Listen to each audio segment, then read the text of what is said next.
Hello, magandang umaga sa inyong lahat.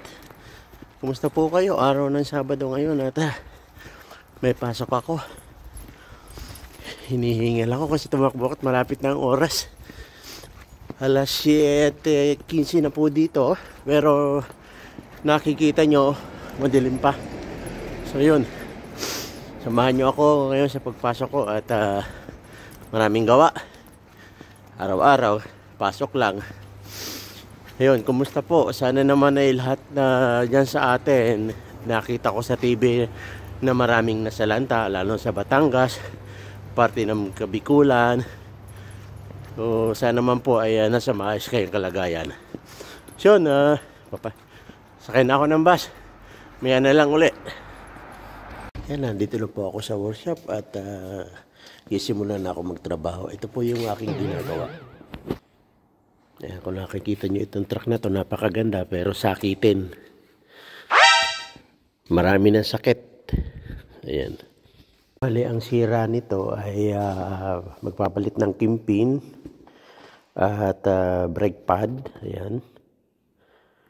Ito yung mga piyesang papalitan. Tangke ng hangin, dalawang shock absorber, at ay ang support jack nya.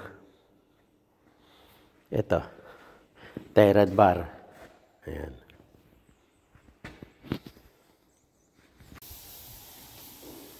Gusto ko ipakita sa inyo itong machine na to. Special ito sa pagtanggal ng kinpin. So ayan, may pinipress na namin at talagang nakadesign siya sa hugot ng pin at hindi na mahihirapan. So, bali, ito yung kinpin. Dito ipipress yan eh. Ito yung ipipress. Hindi na magpapalo ng maso para hindi na mahirapan.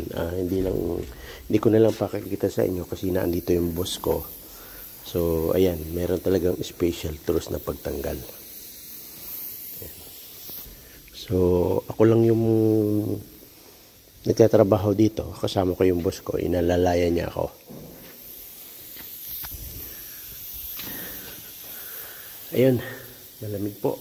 Kaya parang sinisipon ako.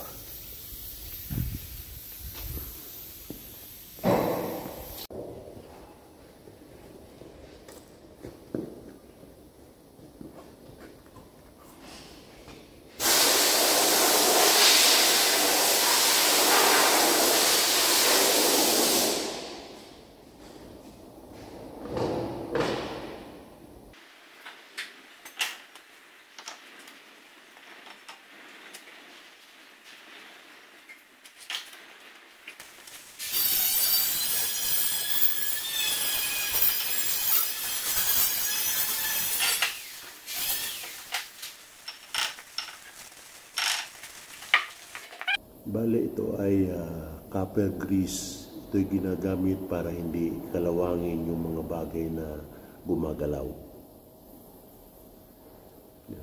Kulay copper to, pero grasa.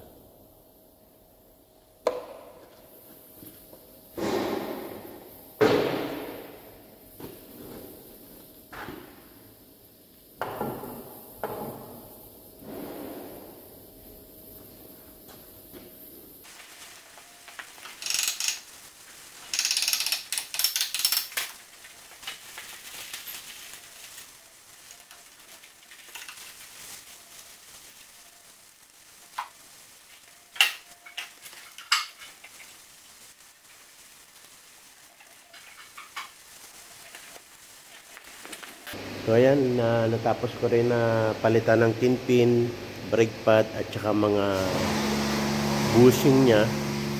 So ikakabit ko na yung gulong at yung iba pa.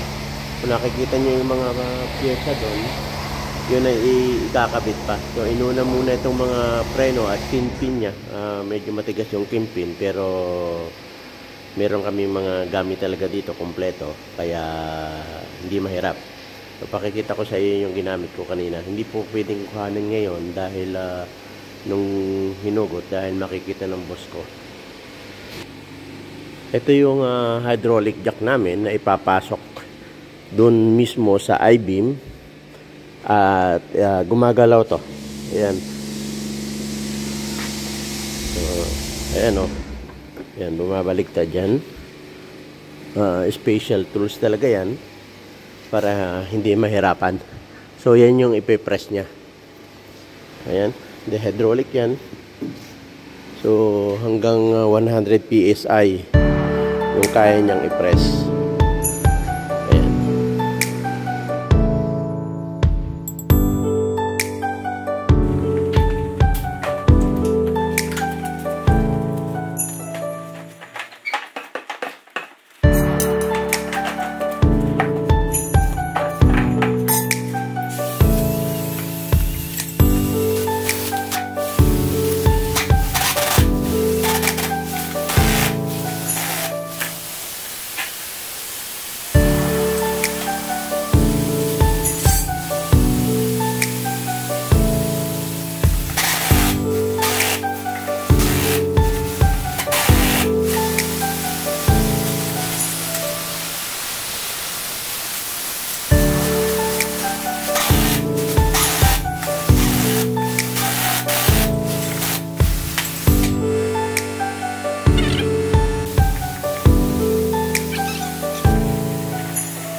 Yun, sa wakas natapos din at